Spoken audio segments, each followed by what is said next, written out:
बिस्मिल्लाहिर्रहमानिर्रहीम। नाज़रीन गिरामी, हमारे प्रोग्राम 5 मिनट कुरान करीम के साथ आज उसका नेक्स्ट शॉर्ट लेक्चर पेश है।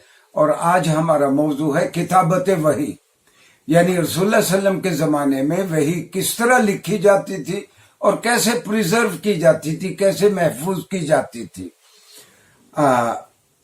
रसूलुल्लाह सल्लल्लाहु अलैहि वसल्लम ने ये 1,24,000 अंबिया में रसूलुल्लाह सल्लम वाहिद नबी हैं जिन्होंने बाकायदा तौर पर एहतमाम किया अपनी वही को महफूज करवाने का। मंशा एज़दी यही था कि ये अल्लाह की जानिब से भेजी जाने वाली आखिरी किताब है, लिहाजा ताक़यामे क़यामत आने तक ये किताब इसी तरह महफूज रहे।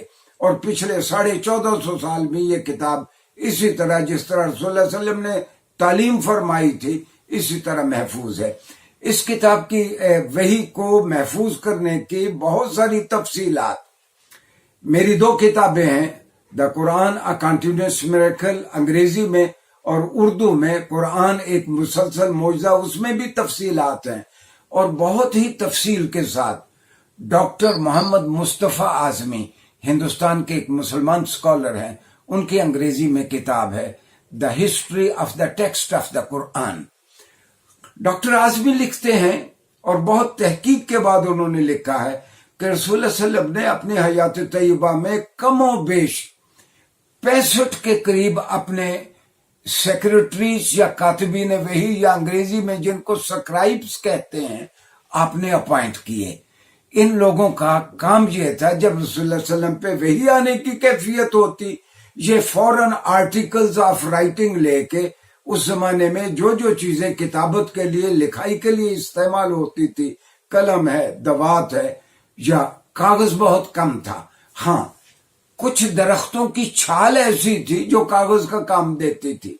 अभी पाकिस्तानी यूनिवर्सिटियों के जो मैन्युस्क्रिप्ट्स हैं, उनमें कई मैन्युस्क्रिप्ट्स ऐसे हैं जो इन दरख्तों की छालों पे, हमारे शुमाली इलाका जात में ऐसे दरख्त पाए जाते हैं जिनकी छाल एक कागज का काम देती है।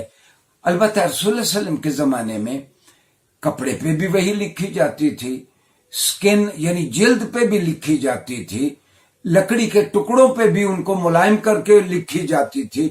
और सबसे ज्यादा वही जो लिखी जाती थी, जो ऊंट का कंधे की हड्डी है, ये एक बड़ी सारी टेबलेट और तख्ती बनती है, उसको सहाबा किराम रिजवानुल्लाहि अलैहिम अजमाइन ने, कातिबीन वही ने साफ करवा के रखा होता, तो आप सल्लल्लाहु अलैहि वसल्लम पे वही की कैफियत होती। सहाबा अपने ये आर्टिकल्स ऑफ राइटिंग लेके आपके इर्द गिर्द बैठ जाते। जब आप अपनी उस कैफियत से बाहर आते तो आपका तरीका यह था कि एक एक लफ्ज को 3-3 मरतबा बोलते, 3-3 मरतबा बोलते। और जब सहाबी लिख चुकते, आपके कातिबीन वही लिख चुकते, तो रसूलुल्लाह सल्लल्लाहु अलैहि वसल्लम उनसे पूछ, तो ये हजरत ज़ैद इब्न साबित का बयान है। ज़ैद इब्न साबित लैंग्वेज के भी बहुत बड़े माहिर थे और रसूलुल्लाह सल्लल्लाहु अलैहि वसल्लम के जलीलुल कदर साहबी थे। इनका आइंदा लेक्चर्स में भी तज़किरा होगा।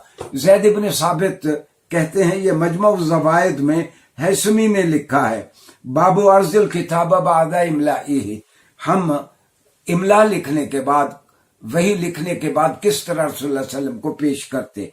तो हजरत ज़ैद इब्न साबित फरमाते हैं कि रसूलुल्लाह सल्लल्लाहु अलैहि वसल्लम हमें कहते हैं, इकरा फ़अक़रअहु, कि जब मैं वही लिख चुकता, आप लिखवा देते सल्लल्लाहु अलैहि वसल्लम, तो आप कहते पढ़ो क्या लिखा है, तो मैं वो पढ़ के सुनाता। इन कान फ़ीहि सकतुन अक़ामहु, अगर उसमें कोई गलती होती तो रसूलुल्लाह सल्लल्लाहु अलैहि वसल्लम उसको ठीक करवा देते। और उसके बाद सुम्मा अख़रुजु बिही इलन्नास, उसके बाद फिर मैं वो वही लेके आम साहबा के पास जाता। ये नई वही आई है, तो साहबा उसको याद कर लेते या लिख लेते। तो रसूलुल्लाह सल्लल्लाहु अलैहि वसल्लम ने 2 तरीके इस्तेमाल किए वही को महफूज करवाने के। आप साहबा को याद भी करवा देते और साहबा को लिखवा भी देते।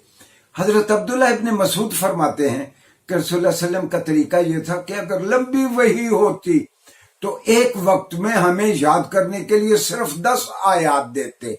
अच्छा, अरब अपनी कौमी एतबार से उनका वस्फ ये था, उनका हाफजा बहुत अच्छा था। صحابہ کو جو یاد کرنے کے لیے 10 آیات ملتی وہ ان کو یاد کر لیتے، اور لمبی وحی ہوتی تو اگلی 10 آیات آئندہ کسی نشست میں رسول اللہ صلی اللہ علیہ وسلم صحابہ کو دیتے۔ ایک اور طریقہ اس کا یہ تھا کہ صحابہ یاد بھی کر لیتے، اور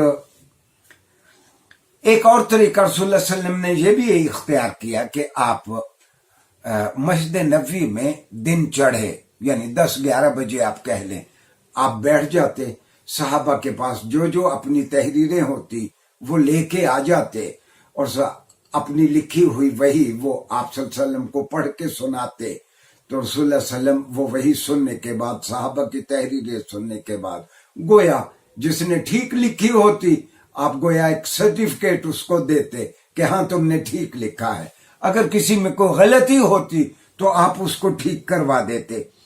تو ناظرین گرامی، 2 ہجری میں روزے فرض ہوئے، 2 ہجری میں رسول اللہ صلی اللہ علیہ وسلم کے آنے کے اگلے سال 2 ہجری میں جب روزے فرض ہوئے تو رسول اللہ صلی اللہ علیہ وسلم کا طریقہ یہ تھا کہ اس وقت تک جتنا قرآن اتر چکا تھا، آپ رات کے کسی پہر اٹھتے، 8 رکعت آپ تراویح پڑھتے، اور آپ اس تراویح میں اس وقت تک کا اترا ہوا قرآن آپ رمضان شریف میں آپ پڑھتے۔ اور آخری رمضان المبارک میں حضرت عائشہ فرماتی ہیں، میں بخاری سے کوٹ کر رہا ہوں، قرآن سارا اتر چکا ہے، حضرت عائشہ کہتی ہیں رسول اللہ صلی اللہ علیہ وسلم نے مجھے کہا کہ اس بار جبرائیل نے مجھے حکم دیا ہے کہ میں 2 بار رمضان میں قرآن سناؤں، 2 بار دور کروں، یعنی 2 مرتبہ جبرائیل مجھے سنائیں گے، 2 مرتبہ میں آپ کو سناؤں گا۔ تو یہ ایک 2 فولڈ انتظام کیا رسول اللہ صلی اللہ علیہ وسلم نے وحی کو محفوظ رکھنے کا، اور اسی لیے یہ وحی آج تک محفوظ ہے۔ آپ کے علاوہ کسی اور نبی نے اپنے اوپر اترنے والی وحی کا اس طور پر اہتمام نہیں کیا۔ آئندہ لیکچر میں ہم دیکھیں گے کہ رسول اللہ صلی اللہ علیہ وسلم نے خود کیا کیا انتظامی اقدامات کیے قرآن کو محفوظ کرنے کے۔ شکریہ جی۔